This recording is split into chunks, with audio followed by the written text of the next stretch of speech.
Hi, folks. Chris Temple is a national investor with you. And again, today wearing a second hat as we give you some additional previews of coming attractions, so to speak, for the Strategic Investment Insights Conference coming up just over a week's time now. Hard to believe the time moves fast in the Chicagoland area. So here on the screen, you'll see a little bit about that. Make sure you go to strategicinvestmentinsights.com to register if you haven't already. We've got two great panels as we try to help you all get your heads around the major changes going on in the world today. Even if you can't make it in person, register, because that will give you access to all of the panels and all of the companies that we're going to have as far as the program is concerned. One of the things we're going to stress, particularly on Friday night's panel, is the fact that, in my view, at least, having now started a cyclical bear market on Wall Street, one of the consequences of that always is, and we're going to give some specific historical examples, that it gives rise to a much better environment for stock picking and to find good stories out there. Investors tend to gravitate toward those things because, after all, with the markets having turned over, you can't just close your eyes and buy a few passive ETFs and expect to make money. You've got to do homework as an investor. We've done a lot of that homework. I've done a lot of that homework.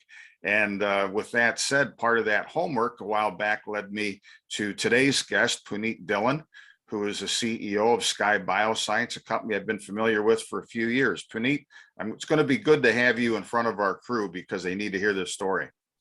Yeah, thank you so much, Chris. I'm looking forward to being there in Chicago and going over this company and the opportunity. I think it's quite an exciting time. I think you're absolutely right. This is an interesting market from an investment thesis perspective. There's really specific opportunities out there for investors to do their homework and look for unique situations and unique kind of growth opportunities. And certainly, Yeah, you took over Skye, Punit, at a time when we wondered for a while if the company was going to continue. A lot of delays at the lab were caused because of all the COVID pandemic and things being shut down.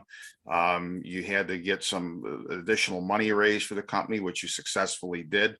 You've got, as an author and as a disruptor in the biotech area with a lot of past successes, that brings a lot to the table as you've sought to get this turnaround for Skye underway. And you've done a pretty good job of that in the recent past. The market still hasn't recognized it yet, but I'm confident personally that we will see that at some point. So your main approach, and folks, a lot of times Skye is referred to just as, with a catch-all term, it's a cannabis company.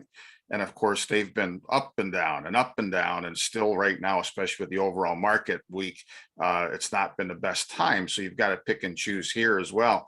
But Skye is just it's not a cannabis company. You're a biotech company, and you've been able to come up with a couple of interesting approaches to taking compounds of cannabinoids and using them for different pharmaceutical needs. So give us the big picture of how that happens, Punit, and then I want to dive down into your specific approach where the glaucoma is concerned and where you are in trials right now. Yeah, thanks. Okay, well, Chris, first, thank you for the kind words and recognizing the volatility that we've had to experience, overall externalities that are completely out of our control. But we've been riding and driving this company very clearly in terms of its value proposition. And it's centered around this idea of unlocking the potential of pharmaceutical cannabinoids, or that whole approach. Now, when I look at these things, this is an impact, on the y-axis, and time on the x-axis. And there's so many different milestones along the way that even were preceding this company, in terms of, you look at the isolation of cannabinoids that happened in the 60s, then you had the discovery of the endocannabinoid system in the 1990s, and then you have this increased use of cannabinoids for medicinal purposes because of recognition of kind of the regulations changing worldwide. But the key thing is that we're following a regulated FDA pathway, and There, you see companies that have been successful in launching drugs using the FDA pathway. So the first one was in 2018, where we had an approved plant that was derived from approved medicine derived from a cannabinoid, or derived from a plant that was used as medicine. We are That was GW Pharma, right? Correct, yeah. And we are taking a different approach, where we're taking a synthetic cannabinoid derived pharmaceutical approach. So in terms of the big picture here, you have the endocannabinoid system, this important kind of receptor network in the body. You have these phytocannabinoids that make a lot of sense in terms of specific targets that can link to the endocannabinoid system. And then you have the pharmaceutical industry that's been around, for hundreds of years, very regulated. And what we're doing is pulling this all together, where this decades of research is merging with a very modern pharmaceutical development technique. And that's where I think the impact curve can really have a major inflection for investors. In this unique company in Skye, we're taking a novel molecule and we're about to enter into the clinic. So it's gone from an idea through all of the preclinical, clinical enabling studies to now enter into humans for the use in glaucoma. And I think that's a remarkable achievement. So that's going to be, I think, where we draw a line in the sand, saying, yeah, well, now we're a clinical company, and if we can demonstrate the same data that we've seen up until now in animals, where we've tested it in dogs, rabbits, rats, mice. So if you can replicate the efficacy that we've seen in these different animal models and now in humans, and make a difference for these patients, that's going to be, I think, a game changer. So that's the direction. Happy to kind of talk about the other highlights, but I thought I could just touch on those important things in terms of that impact curve that we're really striving for. Well, it's important for people to understand this. I mean, I've believed, even when there was the much better days, in fact, probably far too speculative days earlier on with the whole cannabis craze, I was always a believer that the real home runs to come, even though you have to pick and choose. We're not going to be among producers. That's going to be a dog eat dog world. It already is. You've got to have a big piggy bank, economies of scale and everything to be a grower. Now you've got all of these food drinks and all of these other kind of things that have real or imagined additions of cannabis or hemp or whatever in them that confuse even me. But I personally have benefited from a couple of my own maladies, joint issues and stuff, from a couple of good cannabis infused salves that work better than anything that you can possibly get on the market. And I've always been a believer that there are going to be huge breakthroughs when you realize that, as you said, with the discovery of our bodies as endocannabinoid systems, where receptors, our bodies respond to some of these compounds better than anything that the drug companies can make. It's really important. But yeah, let's talk a few minutes about glaucoma specifically, because this is intriguing. It's a global market of several billions of dollars worth of drugs sold each year, mostly by a couple or three of the bigger drug companies to mitigate the symptoms.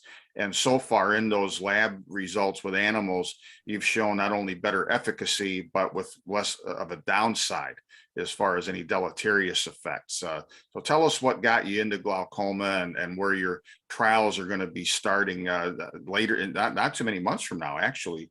Yeah.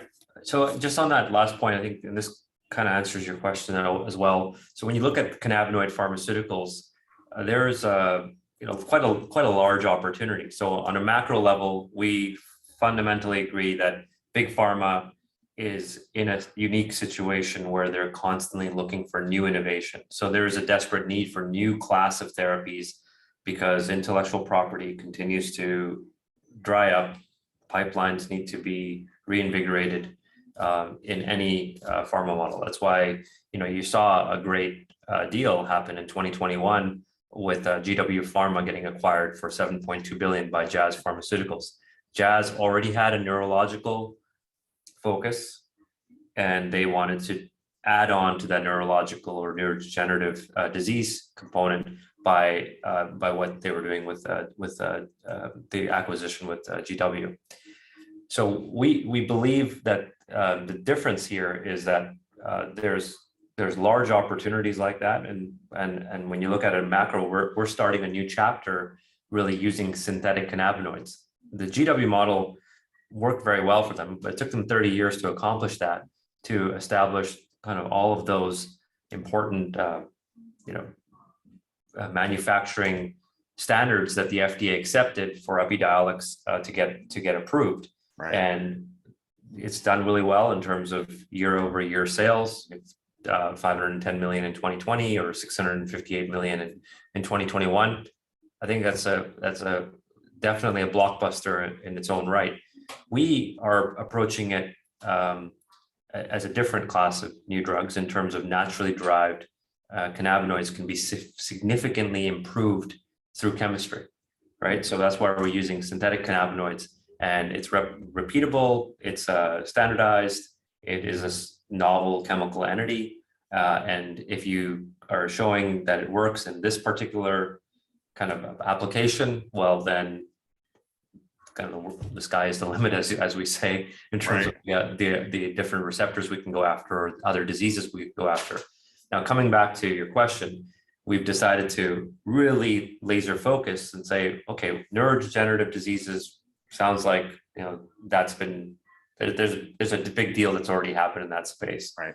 Are we going to come along and go and be another disruptor in that? Yeah, we could do that, but we don't want to take 20 years to prove out that point.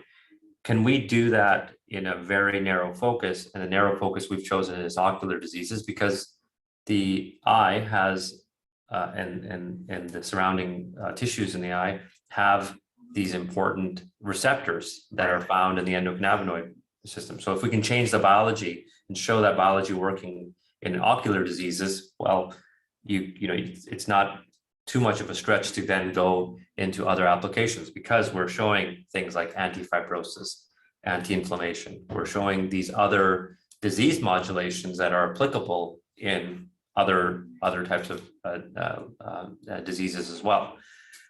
So that's where glaucoma comes in. So far, this drug has done a very good job of showing that it can reduce intraocular pressure compared to standard of care. It does it better, it does it longer, and it does it not only as a single agent really well, but also in combination with standard of care. And that's where we've been able to formulate something that's proprietary, gets into the eye, gets into the right parts of the eye, and demonstrates that disease modification or that particular response that we're looking for. So that's in a nutshell. Big market, it's desperately needed. There's no class of therapy that competes with it. All the existing drugs that are they're already been approved. They're all in their own. They're all in the same kind of class of molecule. So here's a new mechanism, new intellectual property, and it does a better job. And it works well in combination. So this becomes almost like a no-brainer in terms of an opportunity, but we have to get through the development steps. Sure.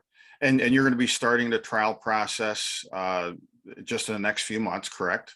Yeah. So that's been the struggle. I think that a lot of we came into this company in August of 2020. I was like basically employee number one from the reset, if you will. Mm-hmm. And we built out an entire company, like, clinical development, regulatory, intellectual property, and the finance group. And we're still a very lean company. I think we only have like 9 or 10 FTEs and then several consultants, but the idea here is to move our molecule into the clinic. It was from day one, move the molecule into the clinic as fast as possible, show that that it works.